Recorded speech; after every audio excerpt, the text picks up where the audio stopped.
kakiku, terang bagi jalanku.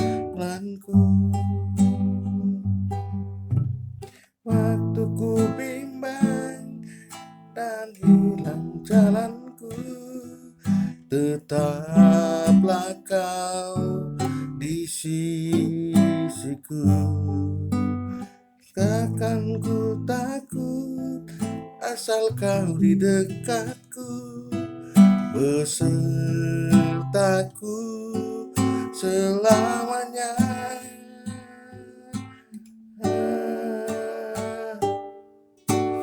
Firman-Mu pelita bagi kakiku, terang bagi jalanku.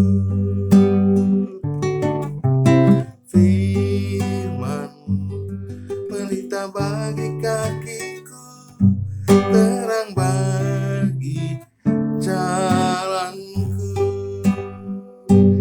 terang bagi jalanku.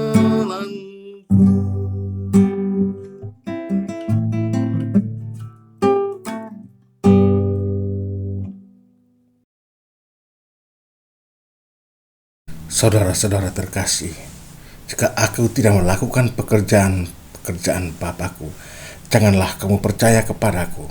Tetapi jika aku melakukannya dan kamu tidak mau percaya kepadaku, percayalah akan pekerjaan-pekerjaan itu supaya kamu boleh mengetahui dan mengerti bahwa Bapa dalam aku dan aku dalam Bapa.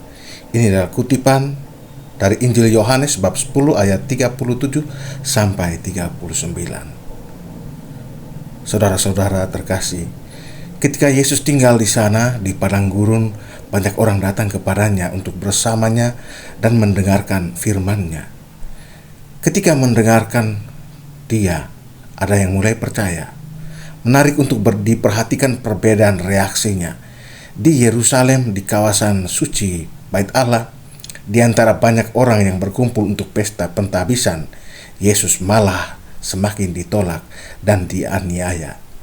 Namun ketika dia kembali ke padang gurun dan orang-orang harus mencari dia dengan datang menemuinya, mereka mendengarkan dan percaya kepadanya. Perbedaan ini memberi kita suatu cara agar lebih mudah bertumbuh dalam iman kita dan membantu orang lain untuk bertumbuh dalam iman mereka. Kita diajak pergi ke padang gurun untuk berjumpa dengan Tuhan kita Yesus Kristus. Kita diajak untuk pergi jauh dari kehidupan kita, dan kita juga harus mengajak orang lain untuk bersama kita dalam perjalanan sunyi tersebut mencari Tuhan. Memang benar, ketika berada di Yerusalem, ada orang yang kebetulan bertemu dengan Yesus saat dia mengajar dan tergerak oleh firman-Nya, kemudian percaya kepadanya.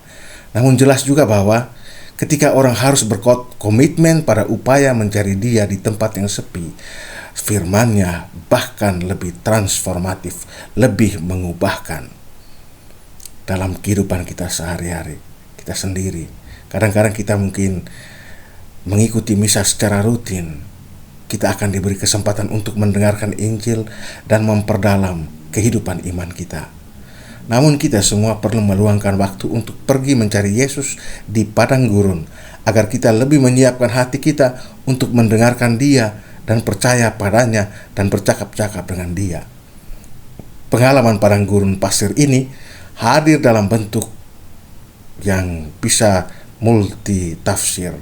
Mungkin ini adalah pengalaman yang sederhana, seperti masuk ke dalam kamar kita, mencari tempat sendiri dan sunyi, dan mengusahakan kesendirian, lalu berdoa, kemudian membuka kitab suci dan merenungkan firman Tuhan.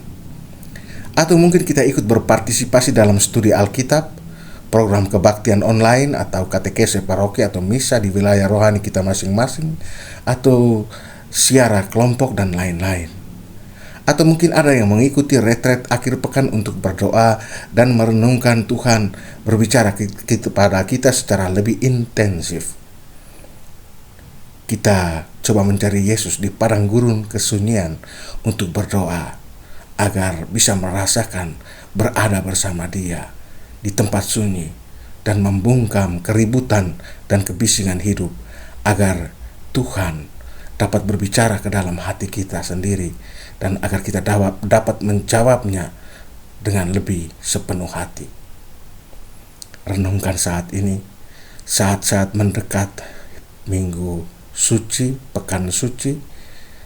Yesus mengundang kita untuk pergi menemui Dia di padang gurun kesunyian. Mungkin kita bertanya, di manakah tempat itu? Bagaimana saya bisa pergi ke sana? Apakah saya harus meninggalkan urusan penting di rumah saya, di kerja, di kantor saya? Jangan ragu untuk mencari padang gurun saat Tuhan memanggil kita. Mungkin hanya dekat saja, tapi itu perlu suatu keputusan untuk mencari Dia dalam kesunyian, agar kita dapat bertemu dengan Dia di sana, mendengarkan suaranya, menanggapinya dengan hati yang penuh kasih. Marilah kita berdoa. Tuhan Yesus, Engkau memanggilku untuk masuk lebih jauh ke dalam hubungan cinta denganmu, Tuhanku yang ilahi. Berilah aku rahmat yang aku perlukan untuk mengatakan ya kepadamu, dan masuk ke dalam padang gurun keheningan, dan doa yang aku perlukan agar dapat mendengarkan dan merasakan suara serta kehadiranmu. Tariklah aku kepadamu ya Tuhan, peluklah aku dan bantulah aku untuk lebih mengimani Engkau sepenuhnya. Engkaulah Tuhan, kini dan sepanjang masa. Amin.